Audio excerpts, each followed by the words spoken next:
together for nearly 8 years. We built a life together. So, there's so much to this, but basically, I did that thing that everyone in a relationship should be wary of.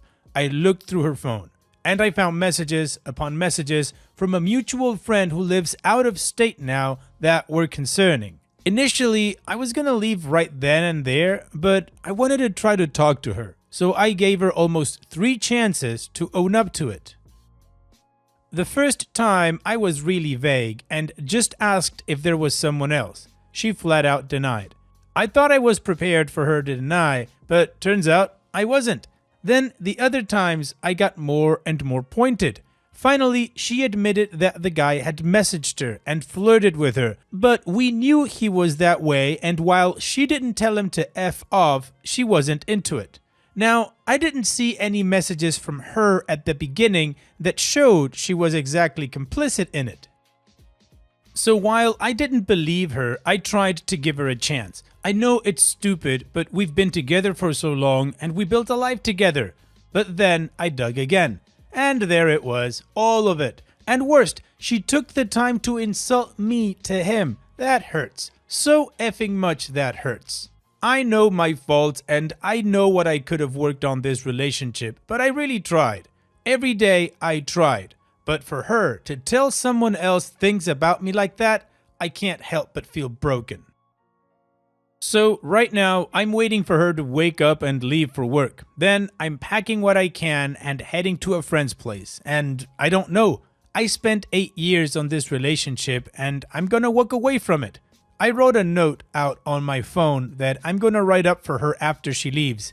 It says everything I can think to say. I mulled over what to say non-stop. Somewhat satisfyingly, I'm gonna tell her how she did this. And that if at any point she thinks we can be okay, that she effed this and hurt me so much. I'm scared, I'm lost, and so much so I don't want to have to do this, but I have to, and I ultimately know it's going to get better. But also, F all this. Well, OP, it doesn't sound like you need any advice. It sounds like you've already got everything figured out and you know exactly what you're going to do. And I gotta say, good for you. After 8 years, there would be so many people that wouldn't have the will to just walk away from it, try to see what they can fix, try to rearrange here and there. But we all know that the likelihood of that ever changing anything is close to 0. Maybe an exception to the rule once or twice is out there, but that's not the norm. And what you're doing right away off the bat takes a lot of courage. So congratulations on that spine. Congratulations on that self-respect. Good for you. And what do you guys think? Let me know in the comment section. And now let's check out the community comments. 6Civil8 says, be strong and stay angry. Just break it off as fast and as clean as you can. No contact unless absolutely required. Good luck. You are saving your future today. And OP responds, that's included in the note. I will not be answering my phone indefinitely. And the end says, please don't contact me. I've been debating straight blocking her number, but I don't know. Deleted says, you know that's the right thing for you and I admire your bravery to make that painful cut. Remember your exodus. When Moses led the Israelites out of the tyrannical Egypt, they then spent decades wandering the desert. When we leave a bad situation or relationship, we instinctively know that what's waiting for us isn't some sort of instant paradise. What's waiting for us is utter chaos and sadness and pain, so it's no wonder you're afraid and it's no wonder this is effing difficult.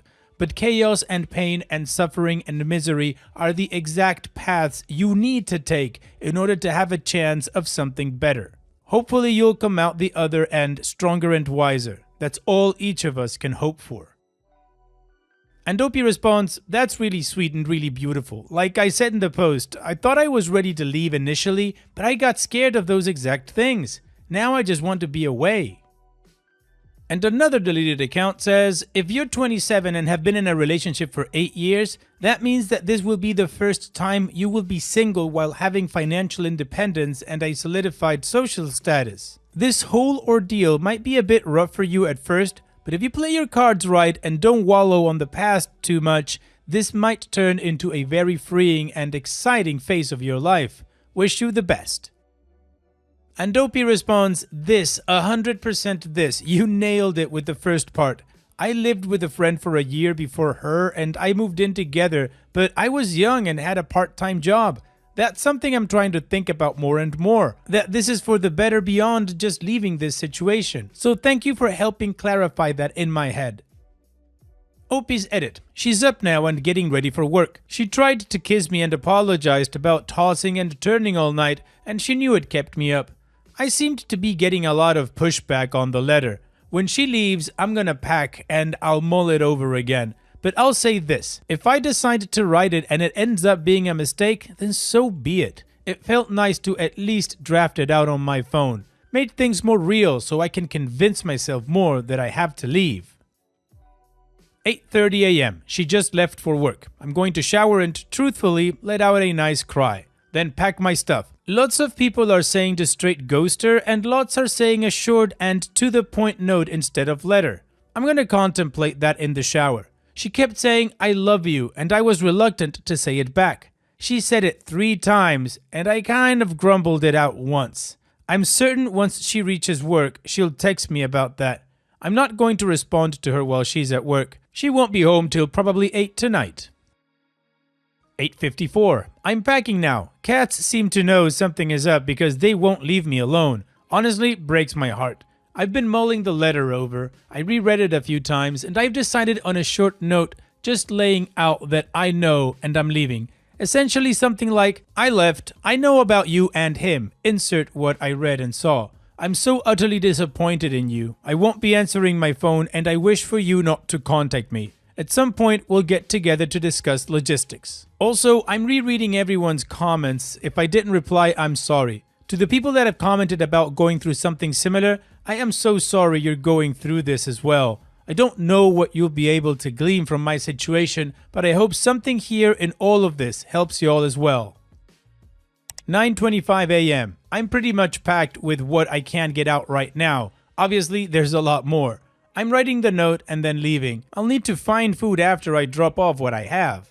10:42 a.m. I'm at my friend's place. She's giving me the lay of the land. People have been talking about the cat. Currently, that's not an option. Friend has 3 and a dog. My cats are spoiled and hate anyone that isn't her and I. I'm not worried she'd do anything to them. If anything, she's gonna want them around if she does get upset. Not that she deserves that, but it is what it is. Thank you everyone for the kind words and advice. I'll respond to some of you again here soon. Someone asked about my work. I work in equine care. It's actually really cool. I love my job and I love being there. So once I start going back in a few days, it'll be a really good distraction. In a bit, I'm going to get food and maybe walk around downtown and goof off. Also, my friend reminded me she's going out of town next week for a week, so I'll have the place to myself. I don't know if that's a good thing or bad thing, but hey, she'll have someone to watch her animals while she's gone, so there's that. I know I have a lot of figuring out to do, but I literally just left. Oh, and someone else mentioned they hope I find things to do to make myself happy. I had plans before all of this to go to the usual brewery with some friends tomorrow. Initially, I was gonna call some of them and tell them what's going on and I need space, but thinking about it more, it actually sounds like the perfect distraction. 2:15. Okay, this is my last update. I'm still trying to go through all the comments, but I saw some people had questions I'll do my best to address. The friend is, well, a friend. I don't know what else to say on that. There's nothing there. A guy and a girl can be friends, and that's it. If this is weird for you guys, then I'm sorry. I mean, I don't know if this is gonna be a straight move-in. I'm still figuring things out.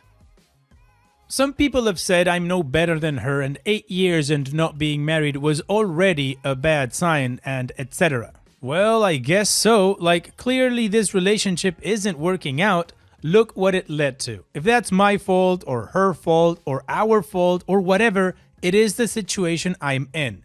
And on the note of what it led to, a lot of people asked me what exactly was said or done. I realized I kept it vague and I supposed it was because I felt weird typing it out, but I don't mind telling you guys what I can. As far as I know, she hasn't actually cheated, it est effed him. They messaged flirtatious things, calling each other hot, sexy, etc., and some pictures but not nudes. But the recent thing I found, and I'll touch on the going through the phone thing next, it was messages about wanting to F each other, straight up. That they missed a chance because of me. But, and this for me is the kicker, he apparently wants to make this is where a word was used, of me. And she seemed into it. They wanted to have sex and have me know they did, which is why I don't think they have yet. On the going through the phone thing, I know it was dumb, I know what I did, I don't advocate, but it is how I found out about all of this. I just had suspicions that something was going on with someone, so it did that for me. Would I tell the next person to go through their partner's phone? I don't know, probably not. I'd tell them if they find something, it'll hurt, cause this effing hurts. And if they don't, then they breached the trust and privacy of their significant other for nothing. And that, in and of itself, is a weird situation.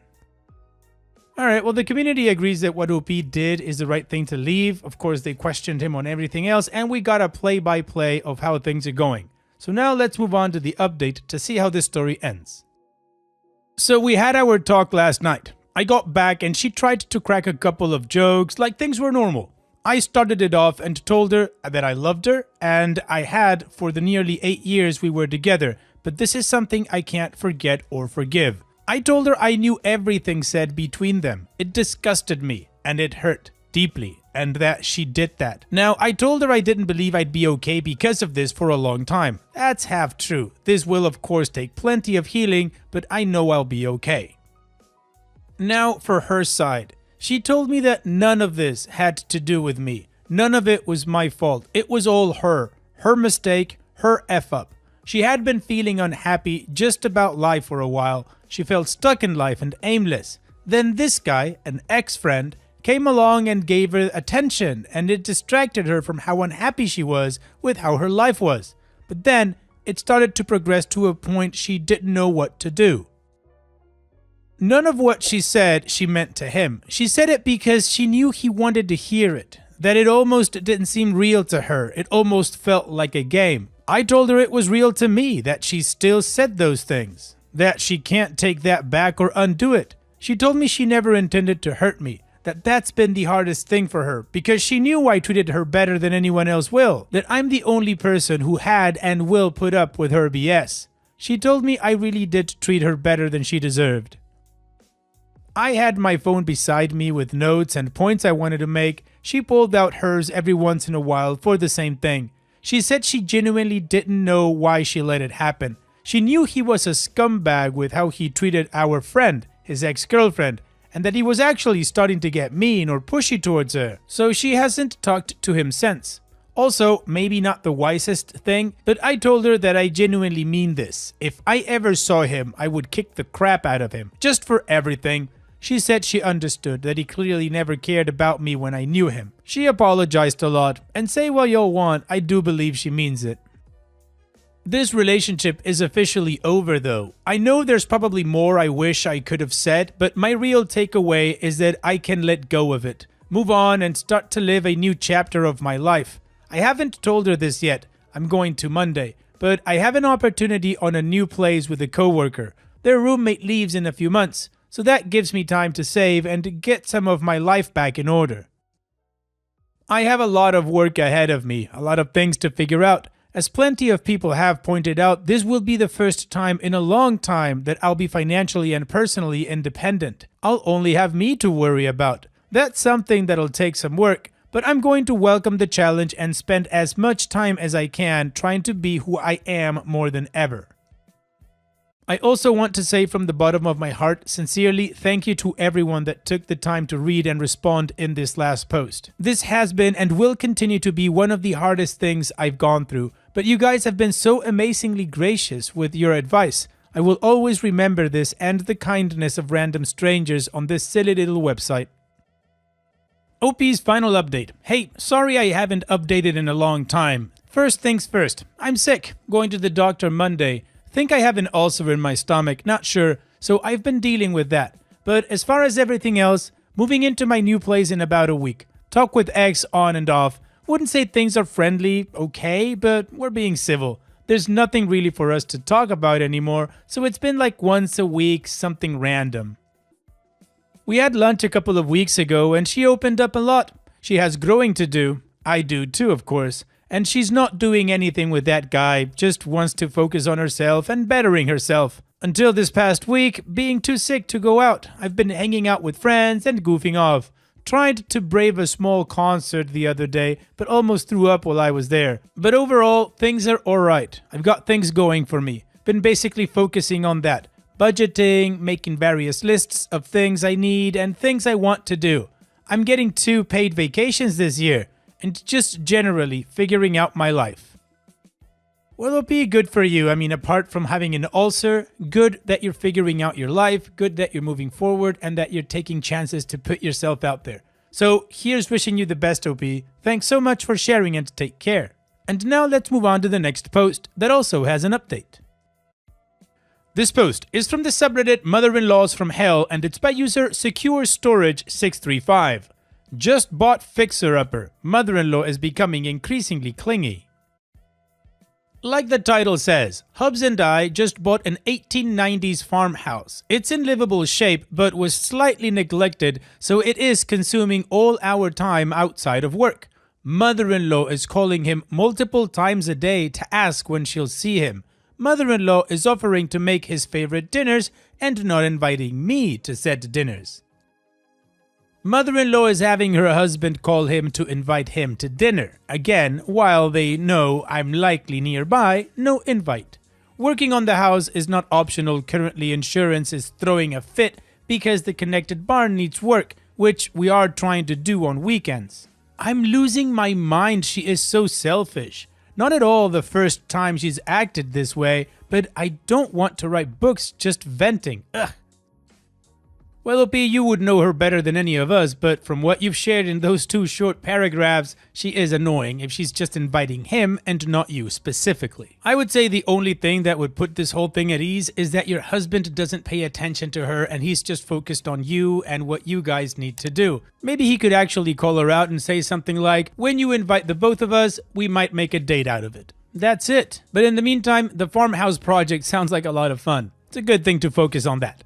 And what do you guys think? Let me know in the comments section, and now let's check out the community comments. Sassafras 680 says, is your husband saying no firmly and clearly? Is he telling her that he won't go anywhere you're not invited? That she needs to show you respect?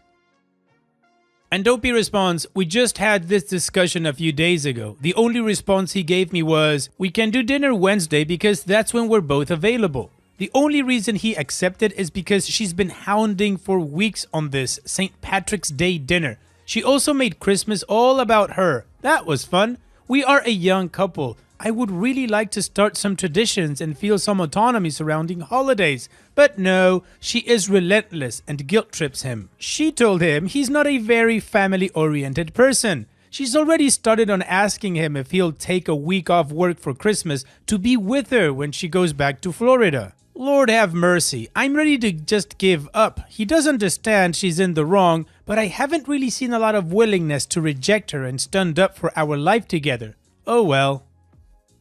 Fuzzy Mushroom 1933 says, your husband should be telling them that you're both far too busy right now, but he won't be attending anything that excludes you. And Lily of the Valley 2659 says, this is a husband problem. He enables her. He needs to shut her down. But honestly, it sounds like he's not ready to be a husband. And Dopey responds, sadly, I've been realizing this. Just wanting to give up, I barely even protest or try to have our own life. Not worth my energy. He asks why I'm not as loving anymore. Well, the community agrees that the husband needs to step up, and I didn't have that context, but yeah, absolutely agree. So now let's move on to the update to see how this story ends. Husband went over to parents' house to get something we wanted for the house that belongs to him but was still in his old bedroom. I stayed out in the car because I didn't feel good. His dad came out and chatted, and I later find out his mom was losing her mind at him inside. Snarky comments, sass, pouting. Eventually, he made a comeback. So, when are you coming to help out on the house? She replies, well, Opie hasn't invited me yet. Yeah, you're damn right, and I will not be. I told him he is welcome to communicate that because she can't be bothered to apologize and make amends for a nasty out of left field text message I received circa July 2025. She will not be invited. She always operates on a level where she needs to be chased after and invited and begged everywhere. Her original gripe about me was that I was hard to get to know. Meanwhile, she never asked me a single question about myself. I had to just awkwardly offer up funny stories and anecdotes. Not good enough. Also made a weird comment about how he isn't going to take care of me when I'm sick, which he replied he does indeed care for me when I'm sick. He called out of work because I was up all night vomiting and didn't want to leave me alone. Anyway, the update is he is doing no contact for a few weeks to see if it helps at all with her extreme passive-aggressive behavior towards him now, as well as me. Well, Opie, I think it's a good turn for your husband in the sense that first he wasn't being able to stand up to her apparently, and now he's going no contact. And if things with your mother-in-law don't change, really, not just superficially, then hopefully it stays that way. So here's wishing you both the best. Take care and thanks for sharing. And now let's finish this video with a mood booster post. This post is from the subreddit Petty Revenge and it's by user I'm Not a Bob. Cut me off, enjoy the free shower. I'm not usually petty, but this put a smile on my face. Driving to work on the highway, I was cut off, very nearly sideswiped by a lady in her top-down convertible VW Beetle. She came to the outside lane, I was in the middle of overtaking her, with no indication and left literally inches between us. Of course, I gave a little beep. Didn't sit on the horn or anything, didn't flash and wasn't aggressive in any way. More of a, hey, you sort of nearly took us both out, maybe watch where you're going, sort of way. Sealy Bint slowed right down then, her and her mate flipped me off, and then she went on her merry way. I thought, no more of it. Couple of miles up the road and I passed them. Well, she pulled out behind me and was right up in my arse, flashing, with zero reason. I didn't even realize I'd passed them again. I decided my windshield needed a wash, and so gave my window a nice long stream of washer fluid. Of course, some of the spray, when I say some, I mean the best part of a pint, went right over my roof, considering the highway speeds, and gave the two ladies a free shower. Funnily enough, they backed off after that. Nice, OP. This was indeed a beautiful petty revenge. Thanks so much for sharing. And that's it for today's video. Thank you so much for taking the time to watch it. Now, if you've gotten to this point in the video, I assume that you like these stories that I'm reading out. So here are a couple more that you might enjoy. And if you don't have any time to watch another story right now, save it for later. And also, don't forget to hit that subscribe button.